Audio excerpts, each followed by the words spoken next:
Bonjour chers étudiants et bienvenue dans un exercice intéressant qui montre l'équivalence entre un cylindre chargé en surface avec une densité de charge sigma en rotation uniforme autour de son axe et un cylindre aimanté parallèlement à son axe. Donc je vais vous montrer dans cette vidéo que ces deux systèmes sont équivalents et que le champ magnétique créé par ce cylindre-là qui est chargé en surface en rotation est exactement le même que celui créé par un cylindre aimanté parallèlement à son axe. Bien. Donc prenons le cylindre en rotation avec oméga et on va montrer que cette rotation est équivalente à un courant surfacique qu'on va essayer de déterminer. Donc je prends juste ici une spire, une partie du cylindre, une spire de rayon grand R, le rayon du cylindre. Et on va essayer de calculer le courant équivalent à cette spire. Donc je prends un élément de charge D de S ici. Cet élément de charge, c'est D de Q par définition, c'est sigma D de S. Un élément de la surface latérale d'un cylindre, c'est bien sûr D de Z fois grand R D de θ. Et donc le courant équivalent à cet élément de charge-là qui tourne autour de oméga, si vous avez une charge qui varie avec le temps, c'est équivalent bien sûr à un courant. Et ce courant, je l'appelle D de I, c'est D de Q sur D de T. Donc je divise tout ça, ce sera sigma R D de Z, D de θ sur D de T. Et D de θ sur D de T n'est autre que oméga. Et voilà le courant équivalent à cette spire circulaire. Donc on peut définir un courant par unité de longueur et c'est ce qu'on appelle en fait une densité de courant surfacique. Donc vous voyez bien que ce cylindre est équivalent tout simplement à un solénoïde qui est parcouru par une densité de courant surfacique sigma R oméga. Donc voilà, c'est un cylindre, c'est un solénoïde chargé en surface est équivalent à un cylindre qui est parcouru par une densité de courant, voilà des spires ici qui rentrent, là qui sort, là c'est une coupe que je fais pour simplifier le calcul du champ magnétique. Donc le problème devient un problème de magnétostatique. Vous avez un cylindre qui est parcouru par une densité de courant surfacique qui est égale à sigma R oméga. Calculez le champ magnétique, on a un point quelconque à l'intérieur et bien sûr ce sera aussi le point au centre du cylindre. Bien, pour ceci, on va utiliser bien sûr le théorème d'Ampère. On suppose que le cylindre est très lent pour appliquer le théorème d'Ampère. Donc vous avez bien sûr toujours la symétrie, toujours.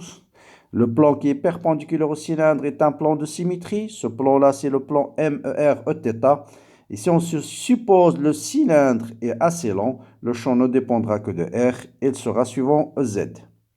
Quel est le contour qu'il faut prendre? Si vous avez un champ qui est axial, bien sûr, il faut prendre un rectangle. Donc, le théorème d'Ampère nous dit la circulation du champ électrique suivant un contour fermé, bien sûr, c'est le mu 0, la sommation des courants enlacés.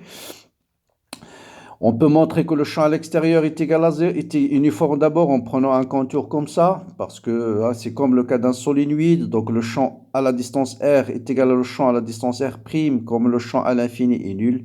Mais bon, je vais ici admettre que le champ à l'extérieur est égal à 0, mais comme je répète, on peut le montrer, sinon on peut prendre notre contour là, de longueur L, qui tend vers l'infini, rien ne nous empêche, et puisque le champ à l'infini est égal à 0, la circulation suivant BC sera nulle. Donc voilà mon contour d'intégration. Donc puisque B est suivant EZ, bien sûr, la circulation suivant AB et DC, elle est nulle. Et je peux prendre cette longueur-là qui tend vers l'infini et la circulation suivant DC égale à 0. Mais si on admet que B extérieur égale à 0, la circulation à l'extérieur, elle est nulle. Il va nous rester juste la circulation suivante TA. Et la circulation suivante TA, c'est le champ magnétique à la distance R, petit r, fois H. H, c'est la hauteur de mon contour. Bien, quels sont les courants enlacés? Ce sont ces courants-là qu'on va essayer de déterminer. Donc, c'est l'intégrale d de I de la A là. Or, je viens de montrer que d de I, c'est sigma R oméga d de Z. Donc, ça me donne sigma R oméga fois H.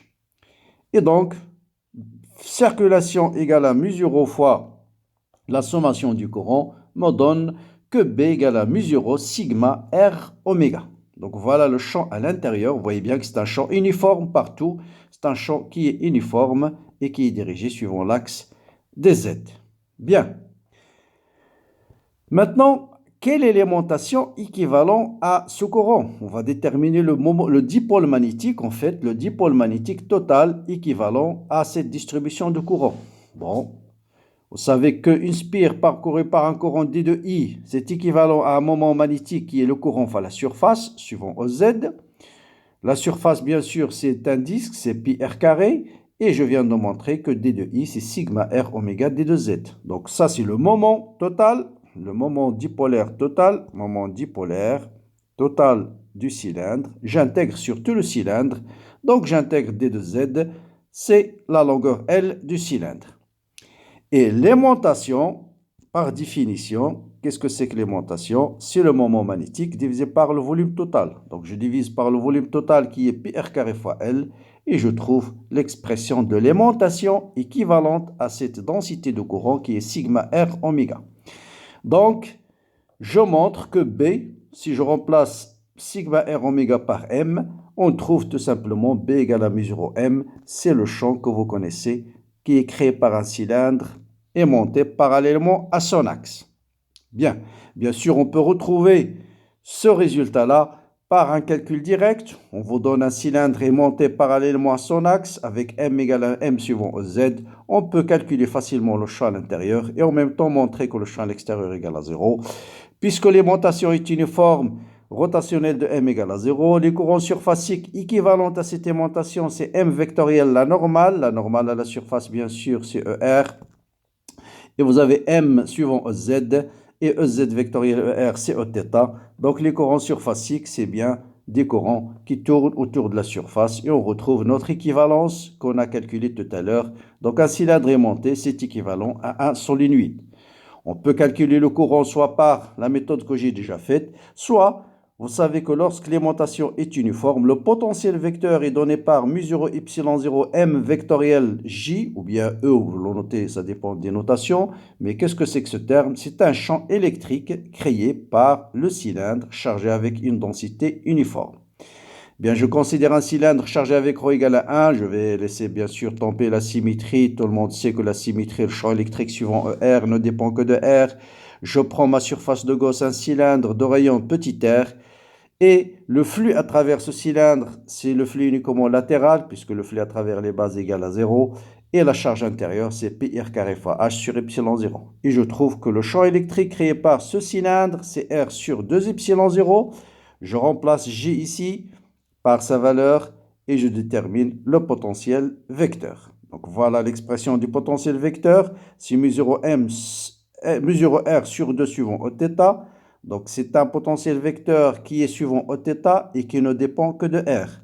Donc dans l'expression de rotationnelle en coordonnées cylindriques, il y a uniquement ce terme qui va rester. Donc ici, bien sûr, il n'y a pas le M puisque... Pardon, il n'y a pas de M ici. Hein. C'est 1 sur R, D sur D de R fois A. Je remplace A par sa valeur. Il va vous rester mu0 M R sur R en simplifiant par R. Et on retrouve bien notre fameux résultat B égale à mu0 M. Donc vous voyez bien que un cylindre chargé en surface qui est en rotation est exactement équivalent à un cylindre aimanté parallèlement à son axe. Donc je vous laisse le soin réfléchir à cette question. Et peut-être je vais la traiter très bientôt. Prenez aussi une sphère, c'est exactement le même principe. Une sphère, pardon. On va prendre une sphère, voilà, toujours en rotation autour de son axe avec une fréquence, avec une pulsation oméga. Là aussi, vous allez voir, c'est exactement équivalent à une sphère aimantée parallèlement à son axe. On peut faire exactement le même calcul, calculer le courant équivalent qui circule dans cette sphère. Si vous avez une sphère chargée qui tourne avec une fréquence angulaire oméga, ces charges en rotation vont être équivalentes à un courant I qu'il faut calculer. Et à partir du courant I, vous pouvez déterminer le champ magnétique B et le moment dipolaire associé à cette sphère. Voilà. Comme d'habitude, si la vidéo vous a plu, n'hésitez pas à laisser des commentaires, liker, partager avec vos amis. Très très bon courage et à bientôt.